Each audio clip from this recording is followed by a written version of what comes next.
Esikado Ketan was the last to submit on June 24 deadline as a former director of transport at the Jubilee House. Nana Opong pulled out of the race. The first to submit his nomination forms was Alan Chemating, a former trades minister and a three-time contender in the race. On June 12, accompanied by several key party members, including Minister of Railways Development Peter Amewu, Deputy Finance Minister Abena Osei Asari, some members of parliament, and former General Secretary of the party Nana Ohininto, Alan Chemating expressed his gratitude for the opportunity to lead the party.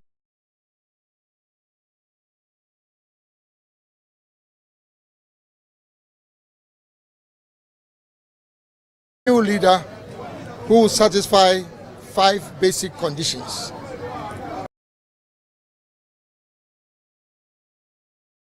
Party to break the 8 in 2024 and help NPP to succeed itself in power. Vice President Dr. Mahmoud Bawumia, who has been serving in the capacity for nearly 7 years, filed his nomination on June 16. Thousands of supporters flocked to the party's headquarters to show their support for him. Greater Accra Regional Minister Henry Korte, Minister of Fisheries Mavis Hawakumsin, and former national organizer of the party Samia Wuku were among the prominent party members accompanying Dr. Bawumia. During what seemed like a campaign rally, Dr. Bawumia appealed to the delegates to grant him the mandate to lead the party. I want to make Ghana the digital hub of Africa. I want us to bridge the digital divide and apply digital technology and artificial intelligence for the transformation of healthcare, education, and public service delivery, amongst others. Together with you, I want to see a Ghana with an education system tilted towards STEM, robotics, artificial intelligence, digital and vocational skills to cope with the demands of the 4th Industrial Revolution. 3 days later, 3 more aspirants submitted their forms. These included Dr. Efria Koto, a former Minister for Agriculture, Dr. Kofi Kunedua-Preku, a former Trades Minister under the Kufuor administration, and former Energy Minister Boachie Jako. Despite the impressive support received by other competitors, Dr. Akoto remained unfazed. Everybody who has come here, including representatives of farmers, are here on their own accord. You can't see any bus or any big commercial vehicle bringing in people to come and support. People have come on their own volition and of their very tight conviction that my candidature for the flag bearership of this party will be good for the new patriotic party. Dr. Preku, who initially had to complete his documents, was eventually able to resubmit them on the same day. However, former Energy Minister Boachie Jako expressed concern about the lack of consequences for competitors who flouted the rules of engagement. Please do not hold yourself aloof from the entire point, thinking that if rules are broken without sanctions, everybody is going to look on as we've looked on in the past. The plea I make to you and to your committee is that hold the line that you've drawn. I respect the line, I respect the party, I will not break it. But say obi bu meme mowa no obi buwa minjo. Kwabene Japong, a former General Secretary of the party campaigning on a New Dawn mantra, also submitted his forms. The civil engineer aims to bring a fresh face to the leadership of the party. My heart has been troubled over the direction of our country. We must accept that where we are now is not where we want to be. We cannot mislead ourselves with excitable slogans that lead us nowhere.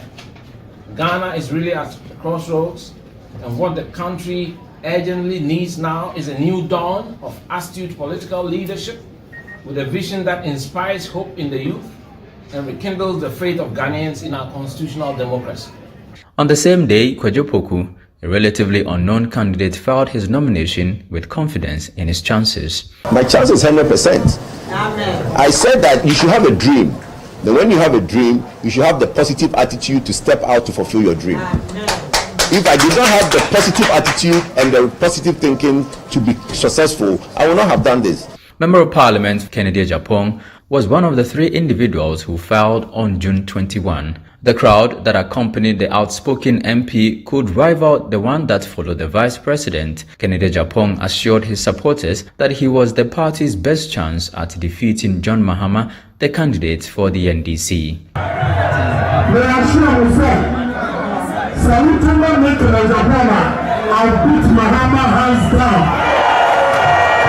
Former MP for Mampong, Francis Adainimo, submitted his documents on June 23, followed by former Railways Minister and MP for Esikado Ketan, Joe Gate, on the June 24 deadline. Joe Gate filed amidst a large following and remained optimistic about his chances. Others that were the last to file, then I reminded them of a popular saying that the first shall be the last and the last shall be the first. We will transform this nation. We together will transform this nation. We shall take this nation to the next level. Amen. Everything that my hand has touched, by God's grace, has been blessed. Amen. Evans Nimako, the Director of Elections of the NPP, received the nomination forms on the deadline day and explained the rest of the process leading up to the primaries. The process towards the conduct of the presidential primaries will start technically from the vetting of the presidential hopefuls. And in the party's arrangement, if it happens to have 5 of them being recommended for the contest, then there will be no special electoral college. However, if there happens to be more than 5, as may be recommended by the quiz committee, and it is adopted by the National Council and National Executive Committee, then there will be special electoral college on the 26th of August 2023. The New Patriotic Party has officially closed nominations for its upcoming presidential primaries in November. 10 out of the 11 flag-bearer hopefuls who picked up the nomination forms have successfully submitted and filed these forms. The last person to do so was the MP for Esikado Ketan, the Honorable Joe Gate. He just submitted his forms on deadline day today, June 24. The 11th person, Odeneho Nanapia, he pulled out of the race. He wrote a letter to the Okwe committee confirming that he wasn't contesting anymore. Vetting will now begin on July 3. My name is Charles Osukumi. I've been reporting for Citi News from the NPP's headquarters here in Accra.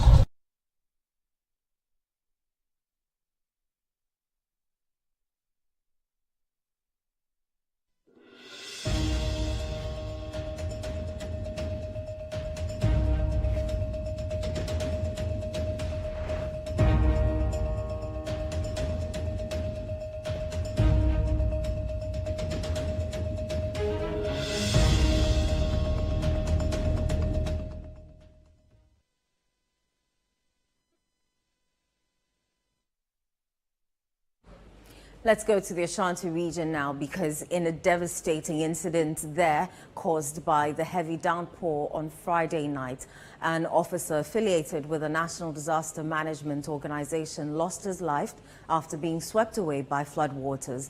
The unfortunate incident occurred in Duase, located within the Kumasi metropolis of the Ashanti region. The deceased, identified as Suleimana Ahmed, was on his way back home from work when he and his motorbike were overwhelmed by the powerful currents. Hafiz Tijani, Citi News' Ashanti regional correspondent, reports.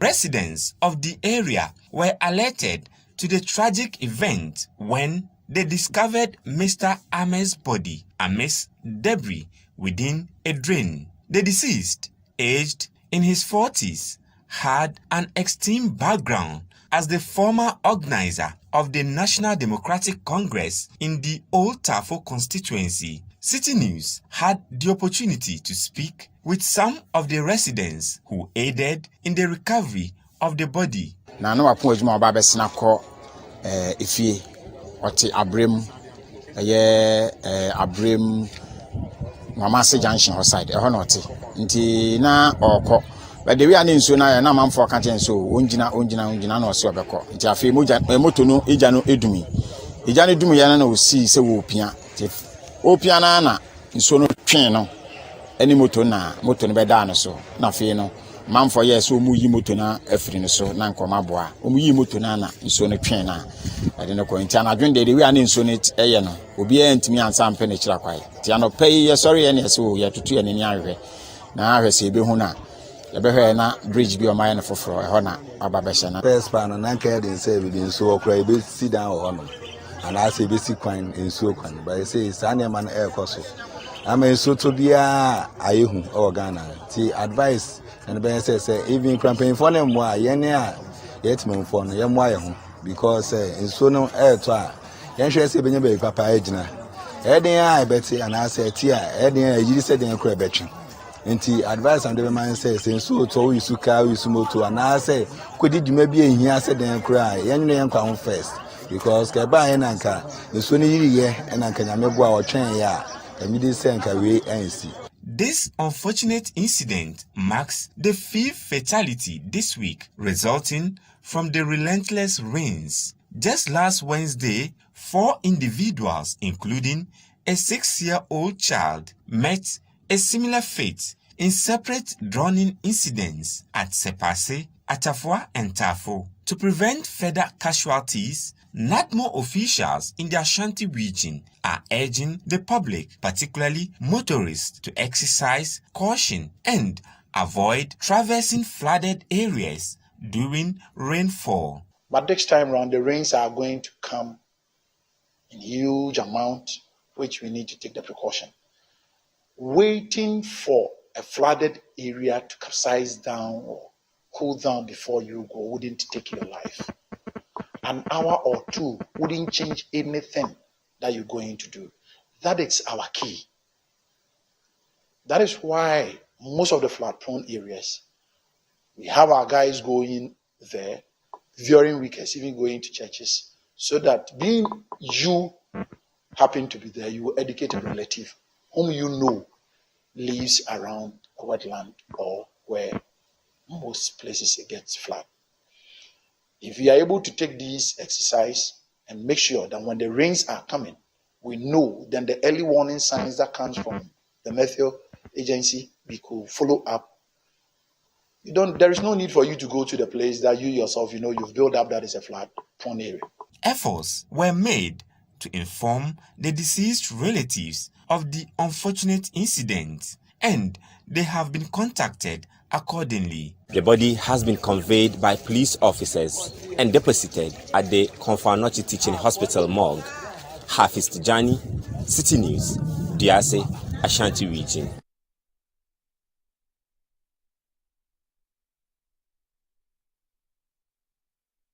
Vice President Dr. Mahamudu Bawumia has highlighted the completion of the 31.2-kilometer Asin-Fosu to Asin-Praso stretch connecting Ahriankwanta to the Ashanti region to Yamranta in the central region. As a testament to the New Patriotic Party's dedication to enhancing road infrastructure in the country, our correspondent Calvis Tete brings us more in this report.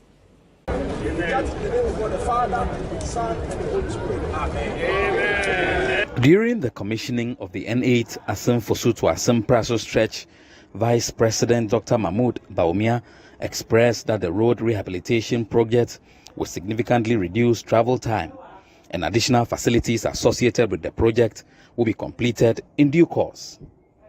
Dr. Bawumia emphasized that the construction of this road exemplifies the New Patriotic Party's unwavering commitment to improving road infrastructure nationwide. He proudly stated that the party has achieved substantial advancement in infrastructure development, surpassing those of any other political parties in Ghana. Dr. Mahmoud Bawumia, at the inauguration of the Asin-Praso Road project, acknowledged the assistance received from the Japanese government amounting to $58 million. He further assured that the government will continue to secure additional funding to complete the remaining 67 kilometers between Asimfosu and Yamoransa. The construction of this section of the N8 is a great step in the development of the road network in Ghana. It improves travel times for communities along the road, especially Asim Praso, Asim Breku, Asim Akofede, Brufuyedru, Asim Nyankumase, and Asim Fosu.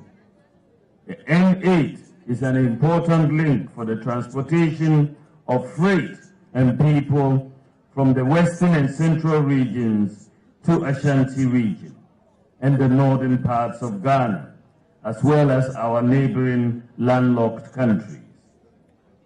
It is so important to see this road so beautifully done. I am so impressed with the work. This is not a green book road. This one is a feely road that we are seeing. I want to assure you that our government will continue to secure additional funds to construct the remaining 67 kilometers between Asimfosu and Yamoransa. Ladies and gentlemen, Nananum, all of these roadworks tells you that under the NPP, Asim sees a lot more development than under any other government. Roads and Highways Minister Kwesi Amoakwanta emphasized the utilization of environmentally friendly technologies during the construction process, resulting in the reduction of typically required volumes of gravels for road construction. I am indeed happy to announce that this road has been constructed using new technologies in the industry, such as in situ stabilization of the old pavement to form part of the new road. The technology used is environmentally friendly as it recycles the old pavement and use it as a soil-based material. The Ministry of Roads and Highways intends to replicate this new technology as much as practicable on other projects across the country. Furthermore, the bilateral collaboration between Ghana and Japan has witnessed significant progress, leading to the implementation of various infrastructure developmental projects. Suzuki Momoko, a representative from the Japanese embassy, speaking on behalf of the Japanese ambassador to Ghana, highlighted the importance of cultivating a maintenance culture for the roads to ensure their longevity. I would like to emphasize that in order to prevent early deterioration and expensive reconstruction, it is crucial to maintain the road constantly. Therefore, I wish to encourage the Ghana Highway Authority and the Ministry of Roads and Highway to provide strong leadership in the maintenance of this facility. The 30.2 N8 highway that connects from Asimfosu to Anyankwanta in the Ashanti region to Yamoransa in the central region has been commissioned by the Vice President, Dr. Mahmoud Bawumia. The Vice President believes this will help business on the stretch. Seke, Citi News, Asim Praso.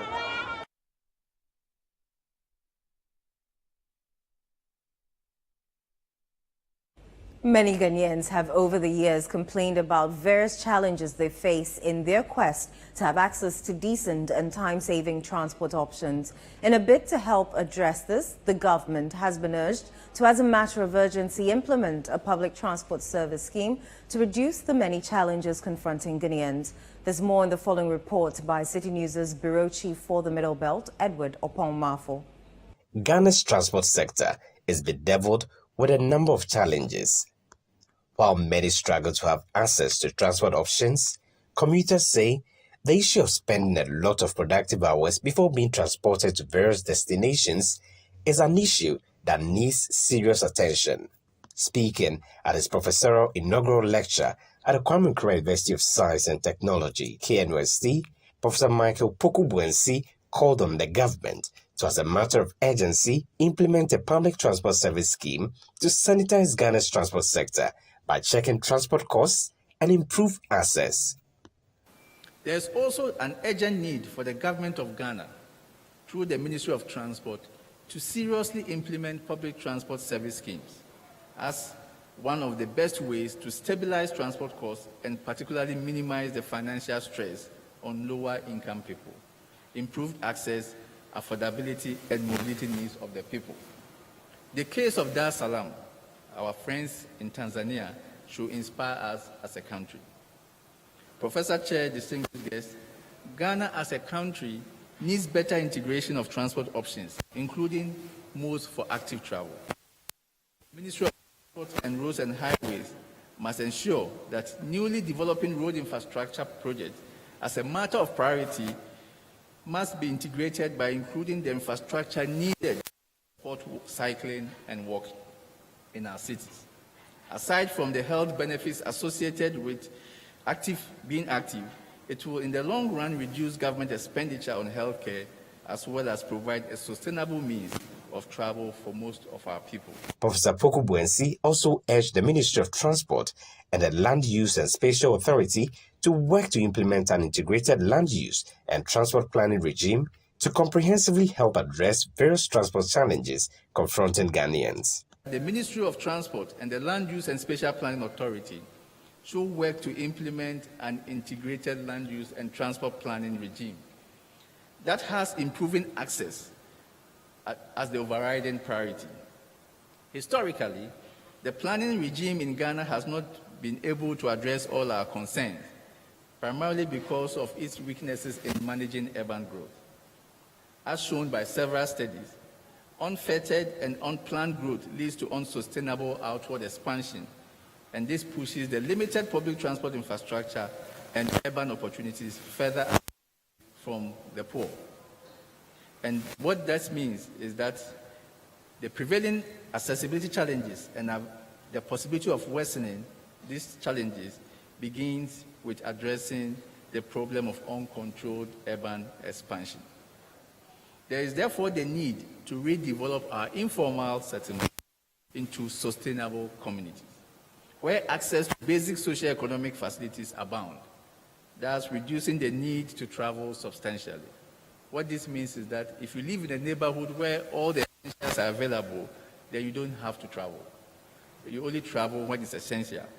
The Ministry of Works and Housing, Ministry of Local Government, Decentralization and Rural Development, and the Land Use and Spatial Planning Authority should drive this process. He further proposed what he calls local transport plans to spearhead the development of a sustainable and inclusive system that seeks to prioritize travel time, reduce travel costs, among others. He called on local authorities to explore the possibility of partnering with the private sector to provide improved bus services. In addition to the preparation of the district medium-term plans and structure plans, which our MMDAs are engaging, I propose the preparation of local transport plans.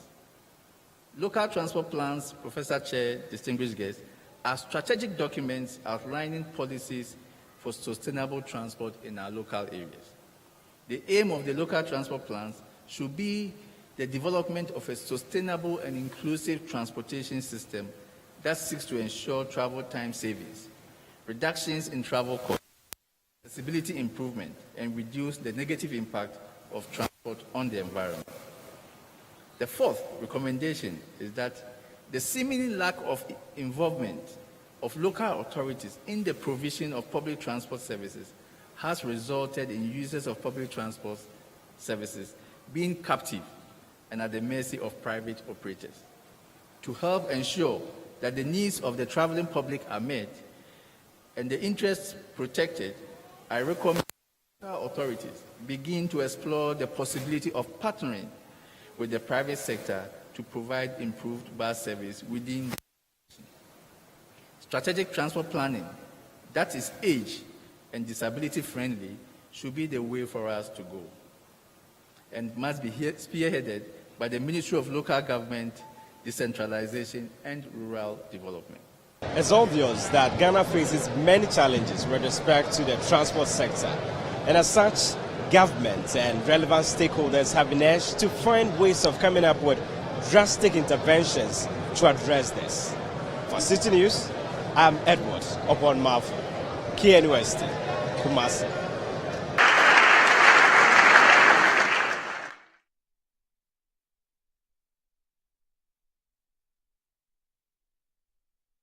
You're still watching the Citi Newsroom on Citi TV. Still ahead. Deputy Lands Minister cautious about inaugurating community mining scheme.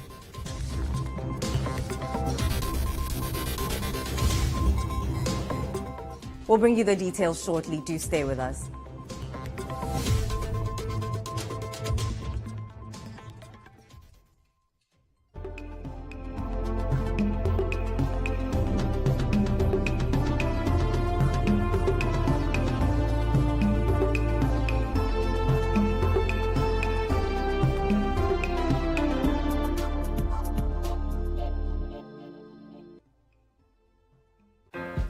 Yes, we are back. Wines of South Africa, Wosa, is back in Ghana for the biggest wine show ever. Date, Saturday 15th July at the Labadi Beach Hotel, Accra. Time, 7 p.m. sharp. Wines of South Africa Grand Tasting Event 2023 is proudly brought to you by Wines of South Africa and John Williams Consults Ghana. This event is sponsored by Ghana Export Promotion Authority and Best National Bank. Partners, South African High Commission, Accra, South African Airways, and Labadi Beach Hotel. Media partners, AmayalDebra.com, Citi FM, Citi TV, Voyage Afrique Magazine, and Ovation Magazine. Don't miss out on this extraordinary event by securing your tickets now at wosa2023.eventbrite.com or call 0553-271-032. Remember to come celebrate with Wines of South Africa, Saturday, 15th July 2023, 7 p.m. at Labadi Beach Hotel, Accra. Wines of South Africa, welcome to our world of discovery. Strictly by invitation and reserved for 18 years and above.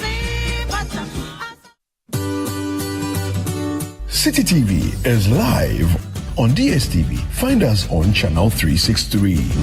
On GoTV, we're on channel 117.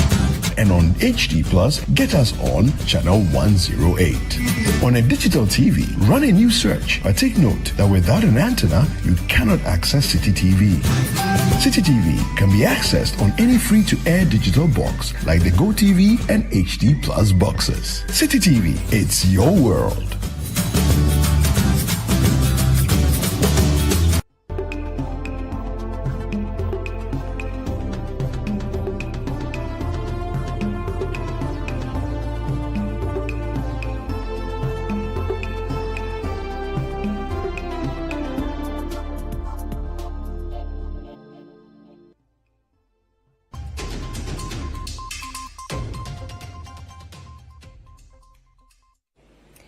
You're welcome back. Now, the Deputy Lands and Natural Resources Minister, George Murikuduka, has said the government will not rush to inaugurate the community mining scheme despite heightened calls by some communities for the initiative.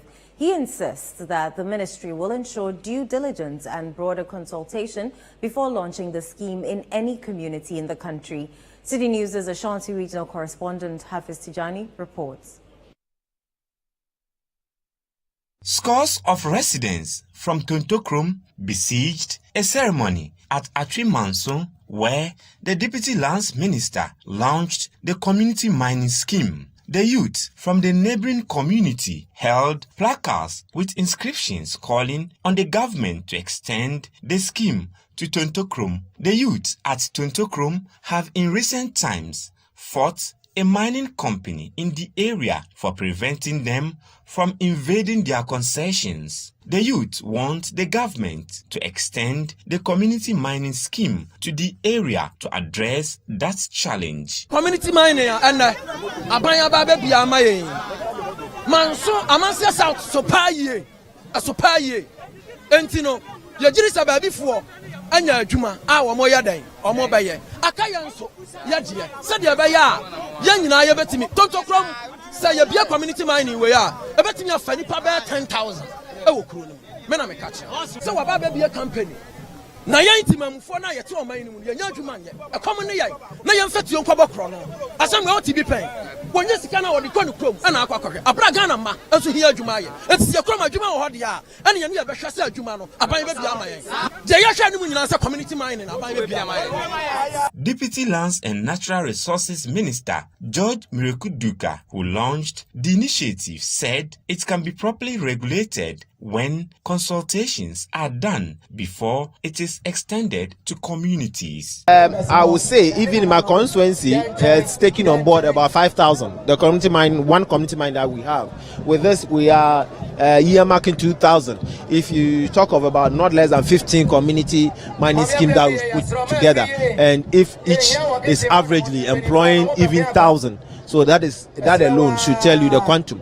If it's employing, let's say 2,000, it should tell you the indirect benefit. So it's something that is really encouraging. You can pick this instinct from people gathered here. I mean, very refreshing. They are happy, and I'm excited, and people are even yearning for more. That when we do that, then they can move from their illegalities to join the legal framework. When they do that, what we do is to sit with all the stakeholders and find out the possible ways of getting them the scheme launched. So we'll consult the stakeholders, the company that they are asking them to cede off part of their concession. We will contact them and talk to the chiefs and all the people involved, and we'll see how best we can judge and bring peace. Municipal Chief Executive for Amansia South is hopeful the scheme can help reduce illegal mining in the area. What we have now, we make good use of it so that it will serve as a yardstick or as a springboard for the rest to also follow. That's all. It can't be the sole antidote, but I mean, it is a greater part of it in solving illegal mining activity. The ministry is projecting the Achumanso community mining scheme to create close to 2,000 direct and indirect jobs in the area. Hafiz Tijani, Citi News, Ashanti region.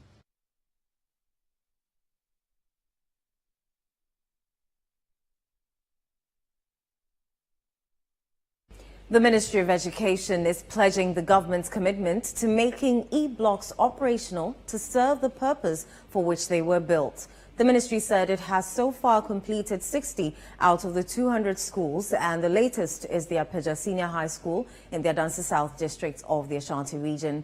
Citi News' Ashanti regional correspondent Hafiz Tijani reports.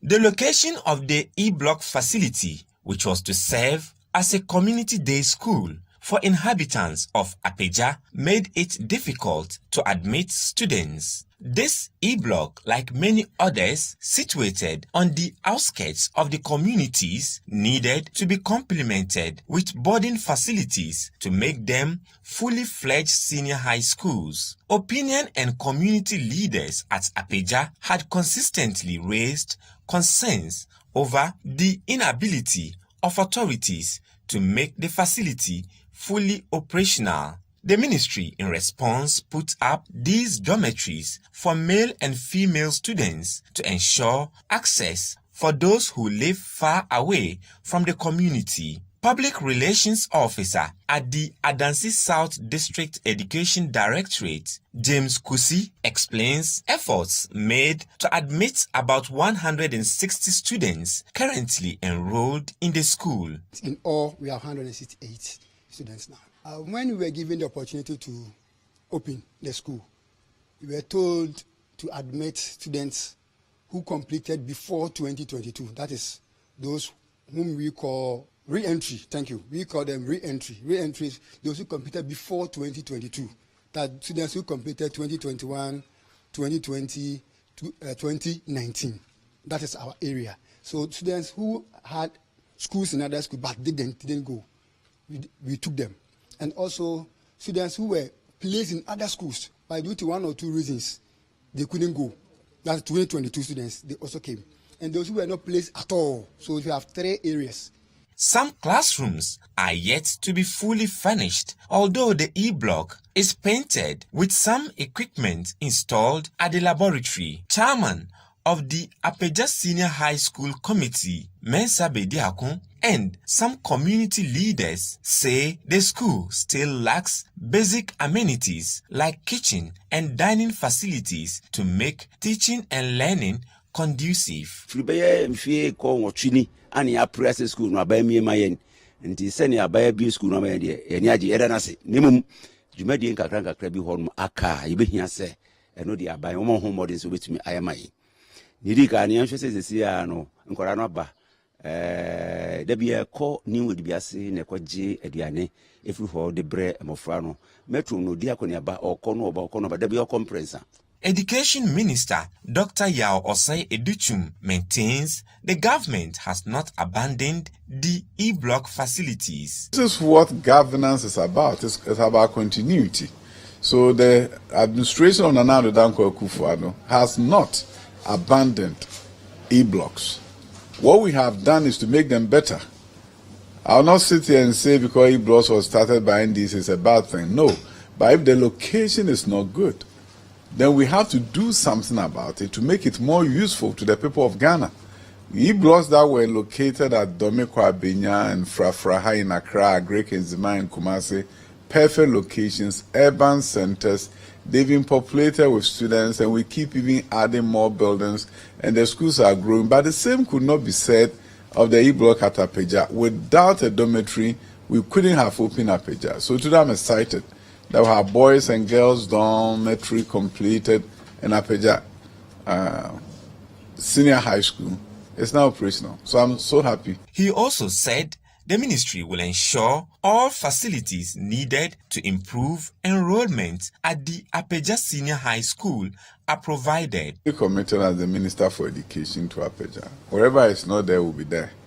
But we have to begin, and we have begun. And therefore we'll get to the intended destination. My goal is to make sure that the young men and women who go to that school could become medical doctors, could become engineers. So it means they will get their science lab and get all the full complement of items and gadgets that they need to have so that they will not be disadvantaged because they went to Apeja instead of, let's say, Opokuwari or St. Louis. And that is my goal. And that is what we're going to make Apeja become. I believe that the community will benefit tremendously from the existence of that school, and I'm grateful for the tenacity of purpose of the Regional Director of Education. The Apeja Senior High School currently runs courses like General Arts, Visual Arts, and Home Economics. There has been major steps by the Ministry of Education to make the Apeja Senior High School operational. But community members are calling on the government to expedite processes to ensure the facility does not go to waste. Hafiz Tijani, Citi News, Apeja Senior High School, Ashanti region.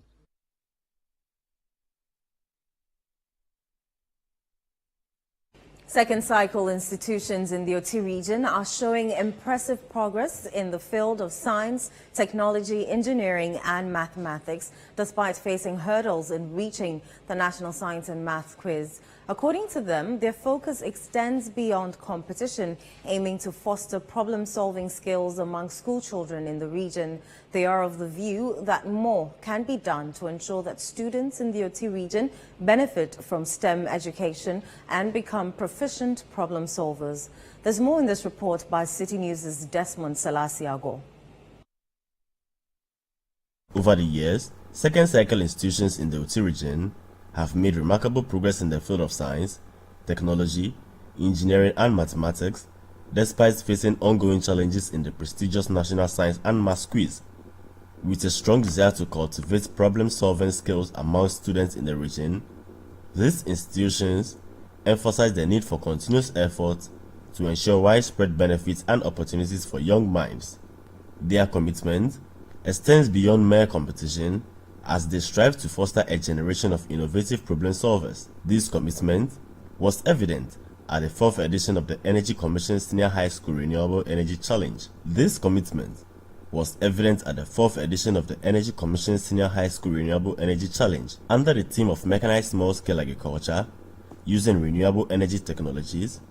Several second cycle institutions in the Oti region showcased their skills and competed for a spot in this year's National Renewable Energy Challenge. In an interview with Citi News, Daniel Abuaje, the coordinator and coach of the STEM team in the Oti region, expressed the region's significant progress in STEM education. However, he highlighted the importance of government support in advancing the sector, particularly in rural communities. Currently, Oti region is actually much involved in it, and the STEM education has been so helpful because when we go for science and maths quiz, we are not able to make much into the competition. But then when we came to the STEM, we are making great impact. Last year we had like Rara Senior High School getting the second run-up in the National STEM Innovation, the whole Ghana, and then this year National STEM competition at Sopon, we had the overall best project. The junior high school also went and we had the second best project. So just imagine people from the rural community going to the cities and making such great impact. So the STEM education is really making the children more responsible and problem-solving oriented education. So that's what is much important. And if we see kids, when you come to our community, we see kids building projects on their own. And this is what we want. It's not really about the competition. Competition is good, but then about solving the challenges in the rural community. That's most important. What we really wish government should focus on is to because it mostly involve some financial commitments, and then they should empower the assemblies, empower the regions to all actually help in certain fundings, where we can be able to build projects. Because all these projects, basic projects, helps in solving a problem. So just imagine the solar project at Ajamansu in the Biakuya community, where the teachers don't accept posting to this very community, and the students were able to build solar project to install for the teachers, and now the teachers are going there. We come to Odometor, where the nurses don't accept posting to this very community, and then they are able to provide solar energy for them. And we have about 3 or 4 projects, so they are working on it. With this renewable energy project, we've started working on building one for the garden, and this prototype, this thing is going to work for the whole of Ghana and the whole of Africa. At the end of the regional competition, the Nkwanta Community Senior High and Technical School emerged as the victorious team and will represent the region at the national competition. During their interview with Citi News, the winning team discussed their innovative ideas, highlighted their challenges, and called for support to effectively represent the region at the national competition. Our project, we did water pump for drip irrigation powered by the solar system. The pump, we made a pump which pumps water through valves, and so when the water is pumped, it enters an overhead reservoir and then distributed to the farm. And doing this, it was not easy because our school is somewhere at the rural areas. We were having problem with in terms of finances and those things. So to get to the nationals, we will need helps and embankment so that we'll be able to do more and will progress. The Energy Commission has partnered with the Ministry of Education to develop a new curriculum that integrates renewable energy and energy efficiency. The senior manager at the Energy Commission emphasized the potential of the challenge to enhance crop production, especially in rural areas. The participating schools brought up very innovative projects that are geared towards improving how we do agriculture in this country. The projects are aimed at helping our farmers in managing how their farms are irrigated. So the winning project, which was developed and presented by Nkwanta Community Senior High Technical School, was really very innovative. And it was a solar-powered irrigation system where you have they were using renewable energy source of power to irrigate farm crops. And I must tell you, it was really interesting. And when these projects are developed further and refined, they will be able to help improve how our farms are irrigated to increase crop production yield at the farm gates. Reporting for Citi News, I'm Desmond Selasiago. This is still the Citi Newsroom on Citi TV. Still to come. Voice Factory Season 5's second live show electrifies audiences with captivating performances and intense vocal battles.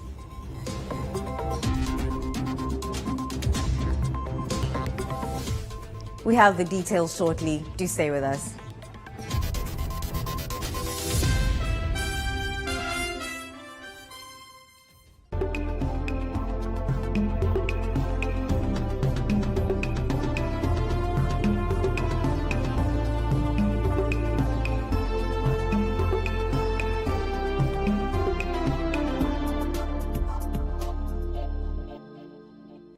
Finally, anyone can become a household. Oh, wow. Yeah.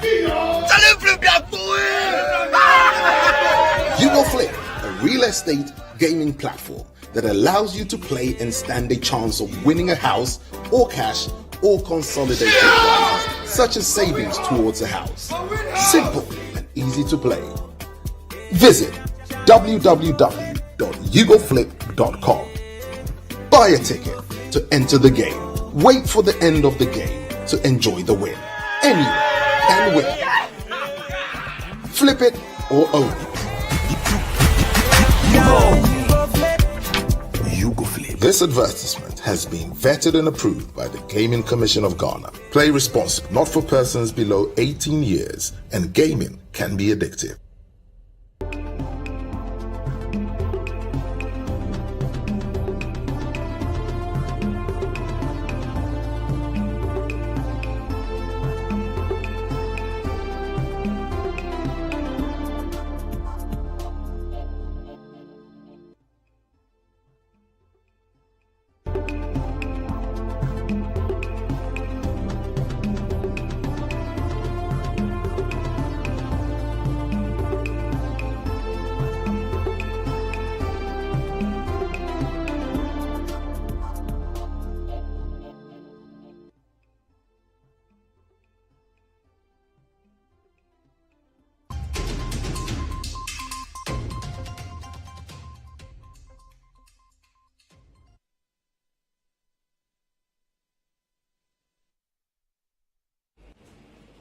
You're welcome back.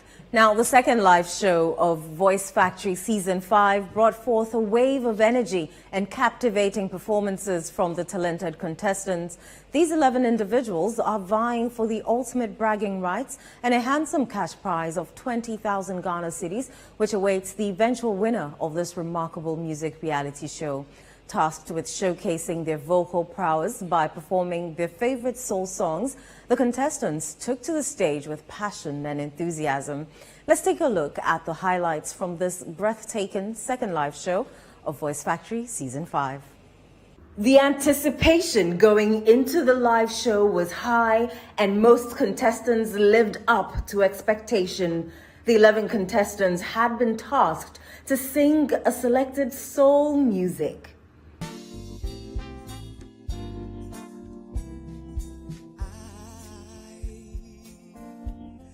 So in love with you, whatever you want to do, it's believe in things that you don't understand, and you're so far, yeah, superstitious in the way.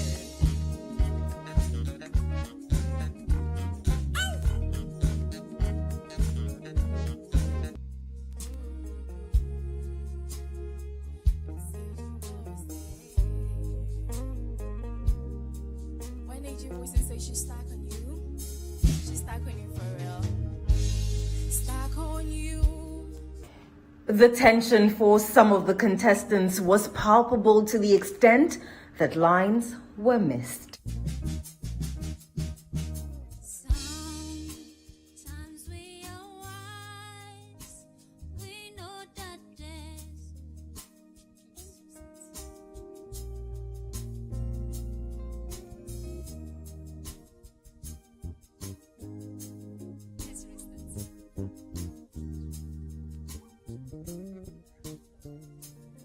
Each contestant expressed their excitement and optimism that their performance will garner them more votes as the competition unfolds.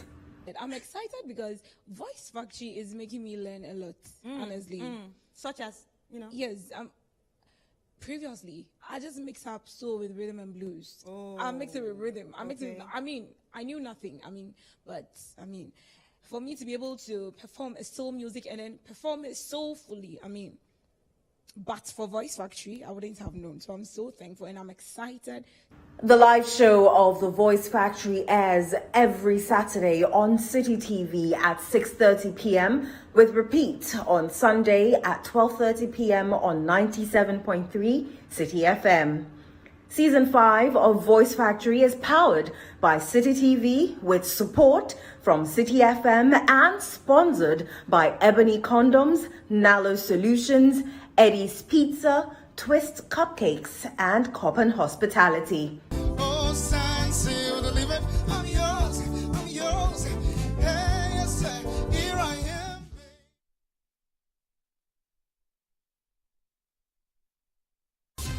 Do remember that our website, citinewsroom.com, has information on our top stories and more.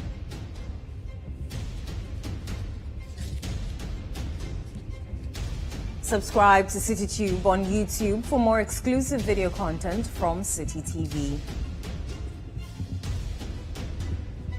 My name is Enusafo. Many thanks for watching.